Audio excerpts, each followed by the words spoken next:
हमारे वैदिक सनातन धर्म में दो प्रकार के शास्त्र पाए जाते हैं। एक होता है धर्मशास्त्र और दूसरा होता है अध्यात्म शास्त्र। जो धर्मशास्त्र होता है वो विधि निषेधात्मक होता है। हम कोई भी काम करें कि ना करें, करें तो कैसे करें, ये खाएं अथवा न खाएं, क्या खाना चाहिए क्या नहीं खाना चाहिए, क्या करना चाहिए क्या नहीं करना चाहिए, ये जो यावत विषय होता है ये धर्मशास्त्र का विषय है, जिसमें हमको विधि निषेध बताया जाए, क्या विहित है और क्या निषिद्ध है, तो उसको बोलते हैं धर्मशास्त्र। और दूसरा एक शास्त्र है उसको बोलते हैं अध्यात्म शास्त्र। अध्यात्म शब्द का अर्थ होता है अधि यानी कि ऊपर, आत्म यानी कि आत्मबुद्धि यानी कि अपनापन। जिस जिस चीज के ऊपर हमें अपनापन है, मैं हूं ऐसी भावना है, उसको कहते हैं अध्यात्म।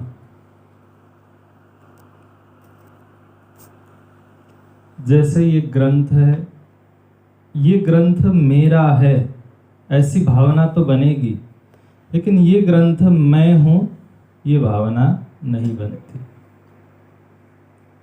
ये मकान मेरा है ये भावना बनती है, लेकिन ये मकान मैं हूं ये भावना नहीं बनती। लेकिन कुछ ऐसी चीजें हैं जिनमें हमारी मम बुद्धि भी सिद्ध है और अहम बुद्धि भी सिद्ध है।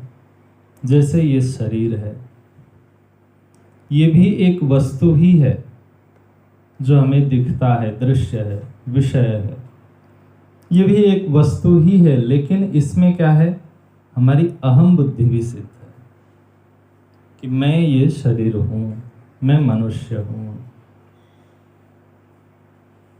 तो ये अध्यात्म की गणना में आएगी। अब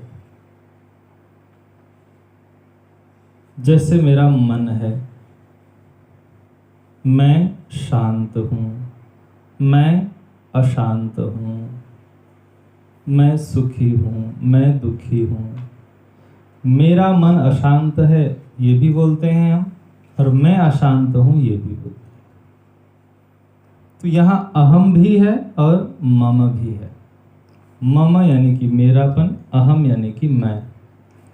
तो इसमें दोनों भावनाएं सिद्ध हैं, इसलिए इसको भी अध्यात्म की गणना होगी। बुद्धि है, मैं मंद हूं, मैं तीक्ष्ण बुद्धि वाला हूं। तो ये दोनों ही, मेरी बुद्धि तेज है ये भी हम बोलते हैं, और मैं बुद्धिमान हूं ये भी बोलते हैं। तो बुद्धि में भी अहम बुद्धि भी है, मम बुद्धि भी है। तो ये भी अध्यात्म। तो हमारा शरीर, मन, बुद्धि, संस्कार, स्वभाव, मैं क्रोधी हूं अथवा मैं शांत हूं अथवा मैं ऐसा हूं, जो भी अपने संस्कार के विषय में, अपने स्वभाव के विषय में हम बोलते हैं, ये सब में हम अहम बुद्धि और मम बुद्धि दोनों को जोड़ते हैं। तो इसको कहते हैं अध्यात्म। और इस अध्यात्म के विषय में जो शास्त्र चर्चा करे उसको कहते हैं अध्यात्म शास्त्र।